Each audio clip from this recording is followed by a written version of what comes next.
Detective Roy Lewis entered the apartment and handed his partner a styrofoam cup with a gas station logo on it.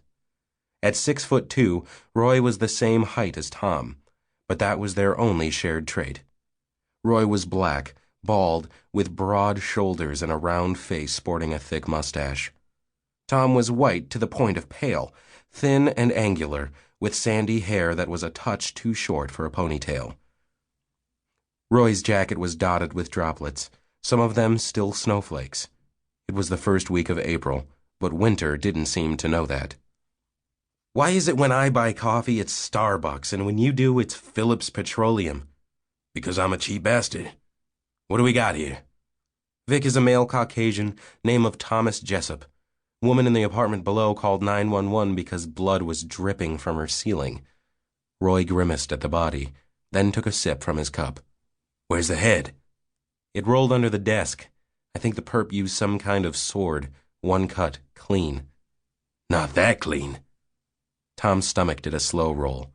Though he'd been in homicide for 6 years, he still wasn't comfortable around bodies, especially the messy ones. Bad coffee made the nausea even worse. Tom stuck out his tongue and fingered off a line of coffee grounds. Not wanting to contaminate the scene, he wiped the dregs in his shirt pocket. "This is like drinking sand." "Yeah, it looked awful. That's why I got me a Coke." "So what's up with the fingers?" "Tortured. Perp took them off one at a time, then used twist ties to stop the bleeding. Music was up loud so no one heard the screams." "Who was this poor guy? Make someone want to cut off his fingers and lop off his head." "Let's find out." Tom choked down the rest of his coffee and put the cup in his jacket pocket. Then he snapped on a pair of latex gloves. His partner did the same. While they tossed the place, several techies showed up and began to take pictures and collect samples. The ME arrived shortly thereafter, formality making him take the corpse's pulse. "Should we start CPR?" Roy asked. The medical examiner ignored him. Tom took the bedroom, and after a few minutes of poking through drawers, found out that Thomas Jessup worked at the main branch of the Chicago Public Library. Check stubs put his standard of living at slightly more than average. A bank statement revealed only a few hundred in savings, but bills were paid in full and on time. The heat kicked on automatically, blowing around the strong smell of violent death. Tom checked out the bathroom, and after a thorough search he bent over the sink and splashed some water onto his face. The coffee felt like acid in his gut. Afterward he joined Roy in the kitchen. "Anything?" "This guy was a Boy Scout. No booze, no smokes, no drugs, no fatty foods in the fridge. A ton of books. Not one of them with dirty pictures." "What did he do?" "Librarian." "Figures.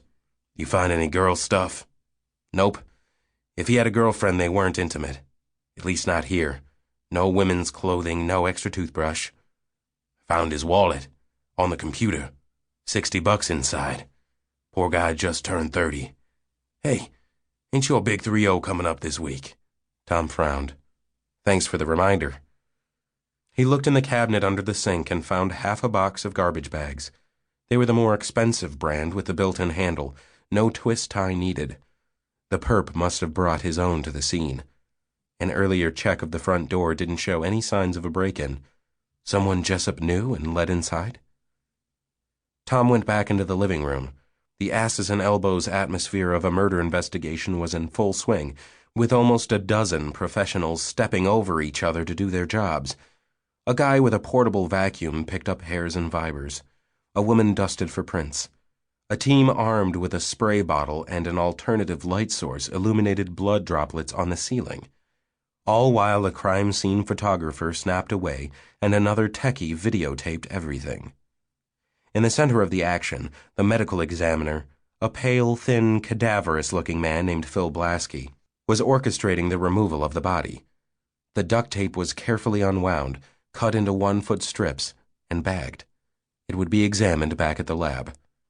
A stretcher, complete with body bag, was wheeled in. Once the body was freed from the chair, 2 cops donning plastic ponchos lifted it onto the cart. "Now this is interesting." The ME was bent over the legs, examining a bare foot. Tom got a closer look.